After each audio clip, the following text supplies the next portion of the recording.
Tenda wema usichoke, wanyonge wafurahike, ili na wewe ucheke kwa Mola ukirejea.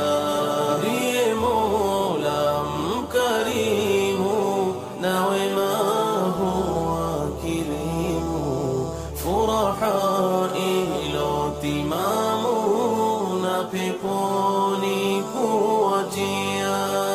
Wenye roho za imani watendao ihsani, hao ilo na thamani pepo watajishindia.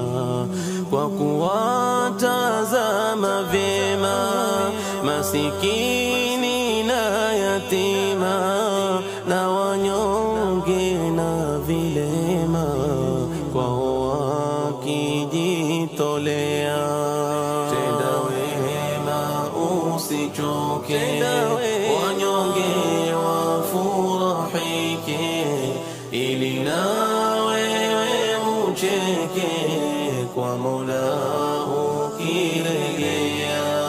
Ndiye Mola mkarimu na wema huwa kirimu, furaha ilotimamu na peponi kuwatia. Wenye njaa kuwalisha, vijana kuwasomesha, pia kuwafurahisha, mazuri kuwafanyia. Wakumbuka kuwa mali si yaoni ya jalali, kuna mengi na swali kesho yanawangojea. Tenda wema usichoke, wanyonge wafurahike. Mimi ni mama wa hii jamii, mimi ndimi kijana niliachwa, na mimi sitaongea mengi, naongea tu kutoa shukurani kwa ajili ya riziki nilioletewa kwa huu mwezi huu mtukufu wa Ramadhani inshallah. Na Mwenyezi Mungu yule aliyetoa hiki, Mwenyezi Mungu ambariki, shukran jazila. Na sahihu ni mwezi wa Ramadhani na tunashukuru sana, na Mwenyezi Mungu azidi kumleta mtu huyu, ampe nguvu na azidi kumpatia riziki, Mwenyezi Mungu azidi kumpatia kipato na nguvu. Wa rahmatullahi wa barakatuh. Ndugu wapenzi watazamaji, ni team Sauti ya Vijana Kijijini Group. Tumefika maeneo Chilelo kufiwa Bora Imani, maeneo Bora Imani kwa mama yetu na ndugu zetu. Kama hawa ni walifika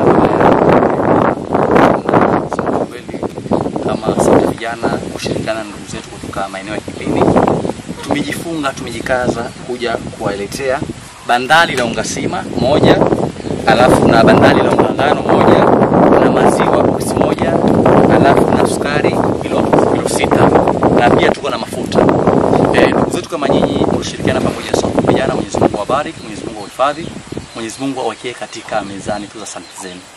Tunaomba tuzidi kushirikiana kusaidia ndugu zetu kama hawa, tuzidi kushirikiana kusaidia jamii mashambani. Mashambani hali zao ni ngumu. Mimi na wetu wako town pia hali zetu ni ngumu. Lakini unaweza kwenda kuomba kwa jirani ngangu kupeleka kibakuli. Lakini aliyoko shamba kwa mwezi wa Ramadhani anapambana na yeye kama yeye. Ndio hii tumeletea mama yetu pamoja na watoto wake. Hawa ni watoto wa ndugu yetu alitangulia mbele za haki. Mwenyezi Mungu amhifadhi pema. Mzee wetu ambaye anaitwa Mzee Furaha. Na pia kuna ndugu yangu wa kutoka pale maeneo Kipini alinikabidhi shilingi 2000 pia nimpatie mama, angalau atawasaidia pia na watoto wake katika zile changamoto 2-3. Kwa kuna zile changamoto za bila vitabu, bila viatu. Yeye kwetu kama Mwenyezi Mungu ataweza asante yako, Mwenyezi Mungu awahifadhi. Na pia kuna ndugu wetu mzee mmoja alijitolea katika harakati za usafiri wa gari. Mwenyezi Mungu ambariki katika kushirikiana pamoja na vijana. Nasema shukrani.